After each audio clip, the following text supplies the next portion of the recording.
ನಮಸ್ಕಾರ. ನೀವು ನೋಡ್ತಾ ಇದ್ದೀರಾ ಜಿ ಕನ್ನಡ ನ್ಯೂಸ್. ನಾನು ಶಿವರಾಮು. ದಿನದ ಎಲ್ಲ ಪ್ರಮುಖ ಸುದ್ದಿಗಳನ್ನು ನೋಡೋಣ ವಿಶೇಷ ಸಮಾಚಾರದಲ್ಲಿ.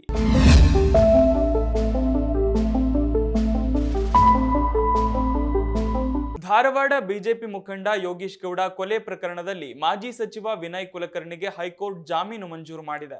ವಿನಯ್ ಕುಲಕರ್ಣಿಗೆ ವಿಧಿಸಲಾಗಿದ್ದ ಶಿಕ್ಷೆಯನ್ನ ಅಮಾನತಿನಲ್ಲಿಟ್ಟು ಜಾಮೀನು ನೀಡಲಾಗಿದೆ. 5 ಲಕ್ಷ ರೂಪಾಯಿ ಬಾಂಡ್ ಹಾಗೂ ಶ್ಯೂರಿಟಿ ಒದಗಿಸುವಂತೆ ಕೋರ್ಟ್ ಆದೇಶಿಸಿದೆ.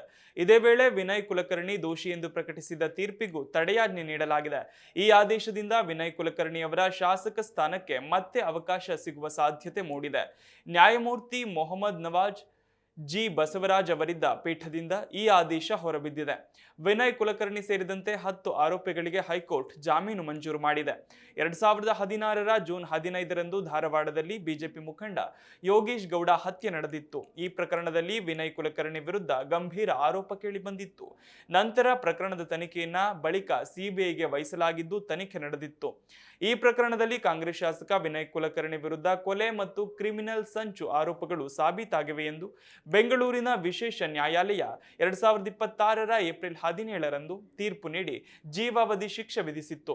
ಸಾಕ್ಷ್ಯ ನಾಶಕ್ಕೆ ಸಂಬಂಧಿಸಿದಂತೆ 7 ವರ್ಷಗಳ ಜೈಲು ಶಿಕ್ಷೆ ಹಾಗೂ 30,000 ರೂಪಾಯಿ ದಂಡವನ್ನು ವಿಧಿಸಿತ್ತು. ದಂಡದ ಮೊತ್ತದಿಂದ ಸಂತ್ರಸ್ತ ಯೋಗೀಶ್ ಗೌಡ ಅವರ ಮಕ್ಕಳು ಮತ್ತು ಸಹೋದರರಿಗೆ ಒಟ್ಟು 16 ಲಕ್ಷ ರೂಪಾಯಿ ಪರಿಹಾರ ನೀಡಲು ಆದೇಶಿಸಲಾಗಿತ್ತು. ಶಿಕ್ಷೆ ಪ್ರಕಟವಾದ ಬಳಿಕ ವಿನಯ್ ಕುಲಕರ್ಣಿ ಅವರ ಶಾಸಕ ಸ್ಥಾನ ಅನರ್ಹಗೊಂಡಿತ್ತು. ಆದರೆ ತೀರ್ಪನ್ನು ಪ್ರಶ್ನಿಸಿ ವಿನಯ್ ಕುಲಕರ್ಣಿ ಹೈಕೋರ್ಟ್ ಮೆಟ್ಟಿಲೇರಿದ್ದರು. ಇದೀಗ ಹೈಕೋರ್ಟ್ ಶಿಕ್ಷೆಯನ್ನು ಅಮಾನತುಗೊಳಿಸಿ ಜಾಮೀನು ನೀಡಿರುವುದರಿಂದ ಅವರ ಶಾಸಕ ಸ್ಥಾನಕ್ಕೆ ಮತ್ತೆ ಅವಕಾಶ ದೊರೆಯುವ ಸಾಧ್ಯತೆ ಇದೆ. ಹಲವು ದಿನಗಳಿಂದ ಕಗ್ಗಂಟಾಗಿದ್ದ ರಾಜ್ಯ ಸಚಿವ ಸಂಪುಟ ವಿಸ್ತರಣೆಗೆ ಕೊನೆಗೂ ಹೈಕಮಾಂಡ್ನಿಂದ ಗ್ರೀನ್ ಸಿಗ್ನಲ್ ಸಿಕ್ಕಿದೆ. ಗುರುವಾರ ಸಂಜೆ ಕಾಂಗ್ರೆಸ್ ನಾಯಕ ರಾಹುಲ್ ಗಾಂಧಿ ರಾಜ್ಯದ ಪ್ರಮುಖ ನಾಯಕರೊಂದಿಗೆ ಸಭೆ ನಡೆಸಿ ಸಚಿವಾಕಾಂಕ್ಷಿಗಳ ಪಟ್ಟಿಯನ್ನು ಸ್ವೀಕರಿಸಿದ್ದು 2 ದಿನದೊಳಗೆ ಪರಿಷ್ಕರಿಸಿ ಅಂತಿಮ ಪಟ್ಟಿಯನ್ನ ರಾಜ್ಯಕ್ಕೆ ಕಳುಹಿಸುವುದಾಗಿ ಸಂದೇಶ ರವಾನಿಸಿದ್ದಾರೆ. ಹೀಗಾಗಿ ಸೋಮವಾರ ನೂತನ ಸಚಿವರ ಪ್ರಮಾಣ ವಚನ ನಡೆಯುವ ಸಾಧ್ಯತೆ ಹೆಚ್ಚಾಗಿದೆ. ಸಚಿವ ಸಂಪುಟ ವಿಸ್ತರಣೆ ಸಂಬಂಧ ಮುಖ್ಯಮಂತ್ರಿ ಡಿಕೆ ಶಿವಕುಮಾರ್, ಮಾಜಿ ಮುಖ್ಯಮಂತ್ರಿ ಸಿದ್ದರಾಮಯ್ಯ ಹಾಗೂ ಕೆಪಿಸಿಸಿ ಅಧ್ಯಕ್ಷ ಬಿಕೆ ಹರಿಪ್ರಸಾದ್ ಸೇರಿದಂತೆ ರಾಜ್ಯದ ಪ್ರಮುಖ ನಾಯಕರು ಹಲವು ದಿನಗಳಿಂದ ದೆಹಲಿಯಲ್ಲಿ ಬೀಡು ಬಿಟ್ಟಿದ್ದರು. ರಾಹುಲ್ ಗಾಂಧಿ ಭೇಟಿಗೆ ಸಮಯ ಸಿಗದ ಹಿನ್ನೆಲೆ ಸಂಪುಟ ವಿಸ್ತರಣೆ ವಿಳಂಬವಾಗ್ತಿತ್ತು. ಕೊನೆಗೂ ಗುರುವಾರ ಸಂಜೆ ದೆಹಲಿಯಲ್ಲಿ ಎಐಸಿಸಿ ಅಧ್ಯಕ್ಷ ಮಲ್ಲಿಕಾರ್ಜುನ ಖರ್ಗೆ ಅವರ ನಿವಾಸದಲ್ಲಿ ರಾಹುಲ್ ಗಾಂಧಿ ರಾಜ್ಯ ನಾಯಕರೊಂದಿಗೆ ಸಭೆ ನಡೆಸಿದ್ದಾರೆ. ಸಭೆಯಲ್ಲಿ ಎಐಸಿಸಿ ಸಂಘಟನಾ ಪ್ರಧಾನ ಕಾರ್ಯದರ್ಶಿ ಕೆಸಿ ವೇಣುಗೋಪಾಲ್, ಮುಖ್ಯಮಂತ್ರಿ ಡಿಕೆ ಶಿವಕುಮಾರ್, ಮಾಜಿ ಮುಖ್ಯಮಂತ್ರಿ ಸಿದ್ದರಾಮಯ್ಯ, ರಾಜ್ಯ ಕಾಂಗ್ರೆಸ್ ಉಸ್ತುವಾರಿ ರಣದೀಪ್ ಸಿಂಗ್ ಸುರ್ಜೇವಾಲಾ ಹಾಗೂ ಕೆಪಿಸಿಸಿ ಅಧ್ಯಕ್ಷ ಬಿಕೆ ಹರಿಪ್ರಸಾದ್ ಉಪಸ್ಥಿತರಿದ್ದರು. ಸಭೆಯಲ್ಲಿ ಡಿಕೆ ಶಿವಕುಮಾರ್ ತಮ್ಮದೇ ಸಚಿವಾಕಾಂಕ್ಷಿಗಳ ಪಟ್ಟಿಯನ್ನ ರಾಹುಲ್ ಗಾಂಧಿ ಅವರಿಗೆ ಹಸ್ತಾಂತರಿಸಿದ್ದಾರೆ. ಇನ್ನು ಸಿದ್ದರಾಮಯ್ಯ ಕೂಡ ತಮ್ಮ ಪ್ರತ್ಯೇಕ ಪಟ್ಟಿಯನ್ನ ನೀಡಿದ್ದಾರೆ. 2 ಪಟ್ಟಿಗಳನ್ನು ಸ್ವೀಕರಿಸಿದ ರಾಹುಲ್ ಗಾಂಧಿ ತಮ್ಮ ಬಳಿ ಇರುವ ಪಟ್ಟಿಯೊಂದಿಗೆ ಹೆಸರುಗಳನ್ನು ಪರಿಶೀಲಿಸಿ ಅಂತಿಮಗೊಳಿಸುವ ಪ್ರಕ್ರಿಯೆ ಕೈಗೊಂಡಿದ್ದಾರೆ. ಬಳಿಕ ಮಲ್ಲಿಕಾರ್ಜುನ ಖರ್ಗೆ, ಕೆಸಿ ವೇಣುಗೋಪಾಲ್ ಹಾಗೂ ರಣದೀಪ್ ಸಿಂಗ್ ಸುರ್ಜೇವಾಲಾ ಅವರೊಂದಿಗೆ ರಾಹುಲ್ ಗಾಂಧಿ ಪ್ರತ್ಯೇಕವಾಗಿ ಚರ್ಚೆ ನಡೆಸಿದ್ದಾರೆ. ಕೆಪಿಸಿಸಿ ಅಧ್ಯಕ್ಷ ಬಿಕೆ ಹರಿಪ್ರಸಾದ್ ಅವರನ್ನು ಕೂಡ ಪ್ರತ್ಯೇಕವಾಗಿ ಕರೆಸಿ ಮಾತುಕತೆ ನಡೆಸಿದ್ದಾರೆ. ಭಾನುವಾರ ರಾತ್ರಿ ಅಥವಾ ಅದಕ್ಕೂ ಮುನ್ನ ಸಚಿವರ ಅಂತಿಮ ಪಟ್ಟಿ ಪ್ರಕಟವಾಗುವ ಸಾಧ್ಯತೆ ಇದ್ದು ಸೋಮವಾರ ಪ್ರಮಾಣ ವಚನ ನಡೆಯುವ ನಿರೀಕ್ಷೆ ವ್ಯಕ್ತವಾಗಿದೆ. ತಮಿಳುನಾಡಿಗೆ ಕಾವೇರಿ ನೀರು ಬಿಡುಗಡೆ ಮಾಡುವುದನ್ನು ವಿರೋಧಿಸಿ ಕರ್ನಾಟಕ ರಕ್ಷಣಾ ವೇದಿಕೆಯ ಪ್ರವೀಣ್ ಶೆಟ್ಟಿ ಬಣದ ಕಾರ್ಯಕರ್ತರು ರಾಮನಗರದಲ್ಲಿ ಪ್ರತಿಭಟನೆ ನಡೆಸಿದ್ದಾರೆ. ಕಾವೇರಿ ಜಲ ನಿಯಂತ್ರಣ ಸಮಿತಿ ಆದೇಶವನ್ನ ಅವೈಜ್ಞಾನಿಕ ಎಂದು ಆರೋಪಿಸಿದ ಪ್ರತಿಭಟನಾಕಾರರು ತಮಿಳುನಾಡಿಗೆ ನೀರು ಹರಿಸದಂತೆ ರಾಜ್ಯ ಸರ್ಕಾರವನ್ನ ಆಗ್ರಹಿಸಿದ್ರು. ಪಂಜಿನ ಮೆರವಣಿಗೆ ಹಾಗೂ ಮಾನವ ಸರಪಳಿ ನಿರ್ಮಿಸಿ ನೂರಾರು ಕಾರ್ಯಕರ್ತರು ಆಕ್ರೋಶ ವ್ಯಕ್ತಪಡಿಸಿದ್ರು.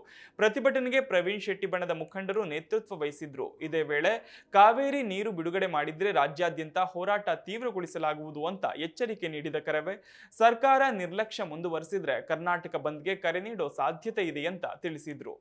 ಕಾವೇರಿ ನೀರಿನ ಮೇಲಿನ ಹಕ್ಕು ಕರ್ನಾಟಕಕ್ಕೆ ಸೇರಿದ್ದು ವಿವಾದಕ್ಕೆ ನ್ಯಾಯಯುತ ಪರಿಹಾರ ದೊರಕಬೇಕು ಅಂತ ಪ್ರತಿಭಟನಾಕಾರರು ಆಗ್ರಹಿಸಿದ್ರು. ಕೊಡಗು ಜಿಲ್ಲೆಯಲ್ಲಿ ಕಳೆದ 2 ದಿನಗಳಿಂದ ನಿರಂತರವಾಗಿ ಸುರಿಯುತ್ತಿರುವ ಭಾರೀ ಮಳೆಯಿಂದ ನದಿ, ತೊರೆ, ಹಳ್ಳ ಕೊಳ್ಳಗಳು ತುಂಬಿ ಹರಿಯುತ್ತಿವೆ. ತಲಕಾವೇರಿ ಭಾಗಮಂಡಲ ವ್ಯಾಪ್ತಿಯಲ್ಲೂ ಉತ್ತಮ ಮಳೆಯಾಗಿದ್ದು ಭಾಗಮಂಡಲದ ತ್ರಿವೇಣಿ ಸಂಗಮದಲ್ಲಿ ನೀರಿನ ಮಟ್ಟ ಗಮನಾರ್ಹವಾಗಿ ಏರಿಕೆಯಾಗಿದೆ. ನಿರಂತರ ಮಳೆಯಿಂದ ಕಾವೇರಿ ನದಿಯಲ್ಲೂ ನೀರಿನ ಹರಿವು ಹೆಚ್ಚಾಗಿದೆ. ಇದರ ಜೊತೆಗೆ ಹಾರಂಗಿ ಜಲಾನಯನ ಪ್ರದೇಶದಲ್ಲೂ ಉತ್ತಮ ಮಳೆಯಾಗ್ತಿದ್ದು ಜಲಾಶಯಕ್ಕೆ ಒಳಹರಿವು ಹೆಚ್ಚುವ ನಿರೀಕ್ಷೆ ಮೂಡಿದೆ. ಮತ್ತೆ ಮಳೆ ಚುರುಕುಗೊಂಡಿರುವ ಹಿನ್ನೆಲೆಯಲ್ಲಿ ಕೃಷಿ ಚಟುವಟಿಕೆಗಳಿಗೆ ಅನುಕೂಲಕರ ವಾತಾವರಣ ವಾತಾವರಣ ನಿರ್ಮಾಣವಾಗಿದ್ದು ಕೊಡಗಿನ ರೈತರ ಮುಖದಲ್ಲಿ ಮಂದಹಾಸ ಮೂಡಿದೆ. ಆದರೆ ತಗ್ಗು ಪ್ರದೇಶದ ನಿವಾಸಿಗಳು ಹಾಗೂ ನದಿ ತೀರದ ಜನ ಮುನ್ನೆಚ್ಚರಿಕೆ ವಹಿಸುವಂತೆ ಅಧಿಕಾರಿಗಳು ಸೂಚಿಸಿದ್ದಾರೆ. ಮುಂಗಾರು ಮಳೆ ಕೈಕೊಟ್ಟ ಹಿನ್ನೆಲೆ ಗಡಿ ಜಿಲ್ಲೆ ಬೆಳಗಾವಿಯ ರೈತರು ತೀವ್ರ ಸಂಕಷ್ಟಕ್ಕೆ ಸಿಲುಕಿದ್ದು ಜಿಲ್ಲೆಯನ್ನ ಬರಪೀಡಿತ ಪ್ರದೇಶವೆಂದು ಘೋಷಿಸುವಂತೆ ಒತ್ತಾಯಿಸಿದ್ದಾರೆ. ಕರ್ನಾಟಕ ರಾಜ್ಯ ರೈತ ಸಂಘದ ನೇತೃತ್ವದಲ್ಲಿ ಪ್ರತಿಭಟನೆ ನಡೆಸಿದ ರೈತರು ಮಳೆ ಕೊರತೆಯಿಂದ 2 ಬಾರಿ ಬಿತ್ತನೆ ಮಾಡಿದ್ರೂ ಬೆಳೆ ಹಾನಿಯಾಗಿದ್ದು ಆರ್ಥಿಕ ಸಂಕಷ್ಟ ಎದುರಿಸುತ್ತಿದ್ದೇವೆ ಎಂದು ಅಳಲು ತೋಡಿಕೊಂಡರು. ಬೆಳಗಾವಿ ಸೇರಿದಂತೆ ರಾಜ್ಯದ 25 ಜಿಲ್ಲೆಗಳನ್ನ ತಕ್ಷಣವೇ ಬರಪೀಡಿತ ಜಿಲ್ಲೆಗಳೆಂದು ಘೋಷಿಸಬೇಕು. ಜೊತೆಗೆ ರೈತರ ಬೆಳೆ ಸಾಲವನ್ನ ಮನ್ನಾ ಮಾಡಿ ಸಂಕಷ್ಟದಲ್ಲಿರುವ ರೈತರ ನೆರವಿಗೆ ಸರ್ಕಾರ ತಕ್ಷಣ ಮುಂದಾಗಬೇಕು ಎಂದು ಪ್ರತಿಭಟನಾಕಾರರು ಆಗ್ರಹಿಸಿದ್ರು.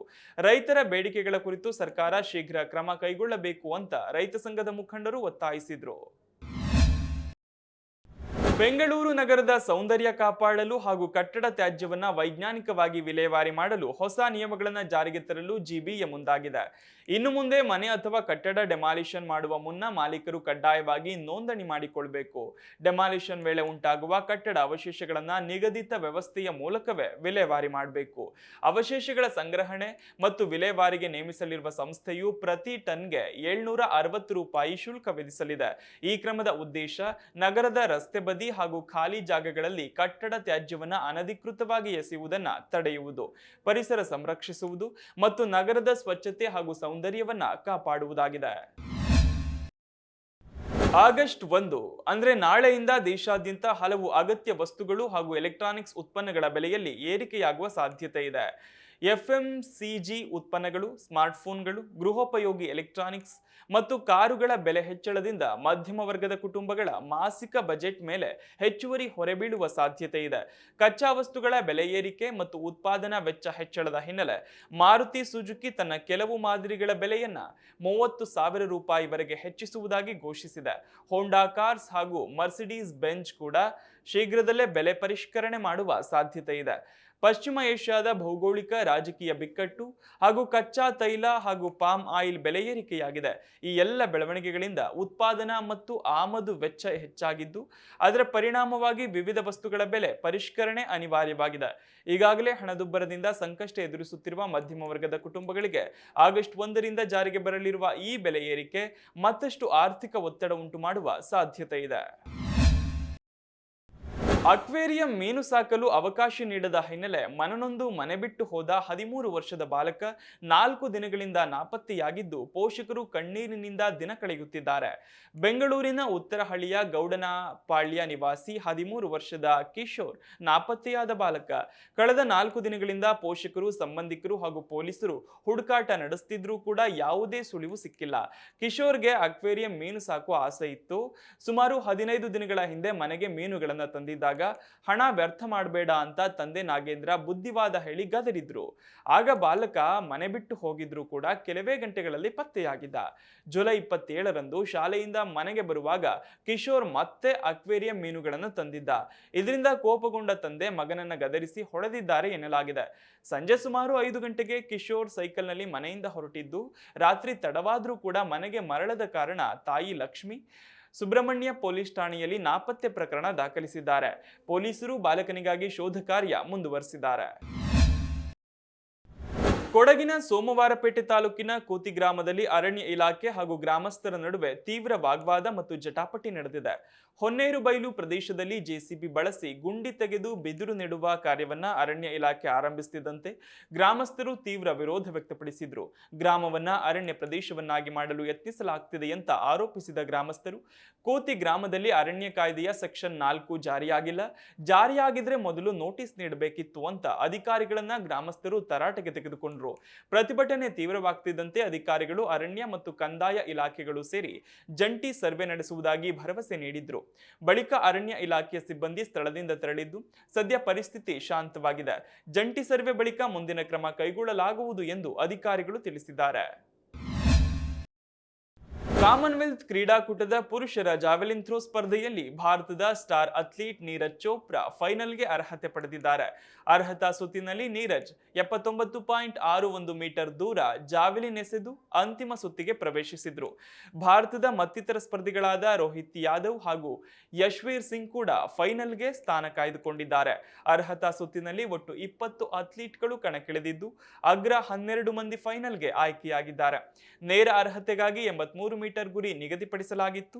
ಆ ಗುರಿ ತಲುಪದಿದ್ದರೂ ಒಟ್ಟಾರೆ ಪ್ರದರ್ಶನದ ಆಧಾರದ ಮೇಲೆ ನೀರಜ್ 5ನೇ ಸ್ಥಾನ ಪಡೆದು ಫೈನಲ್ಗೆ ಪ್ರವೇಶಿಸಿದ್ರು.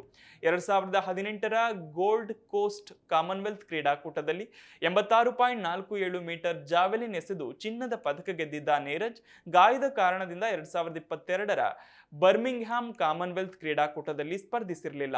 ಇದೀಗ ಮತ್ತೊಮ್ಮೆ ಪದಕದ ನಿರೀಕ್ಷೆಯೊಂದಿಗೆ ಫೈನಲ್ ಅಲ್ಲಿ ಕಣಕ್ಕಿಳಿಯಲಿದ್ದಾರೆ. ಕಾಮನ್ವೆಲ್ತ್ ಗೇಮ್ಸ್ 2026ರಲ್ಲಿ ಮಹಿಳೆಯರ ಡಿಸ್ಕಸ್ ಥ್ರೋ ಸ್ಪರ್ಧೆಯಲ್ಲಿ ಕಂಚಿನ ಪದಕ ಗೆದ್ದ ಭಾರತದ ಸೀಮಾ ಕಲಿರಾಮ್ನ ಈ ಸಾಧನೆಯನ್ನ ತಮ್ಮ ಜೀವನದ ಮಹತ್ವದ ಕ್ಷಣ ಎಂದು ಬಣ್ಣಿಸಿದ್ದಾರೆ.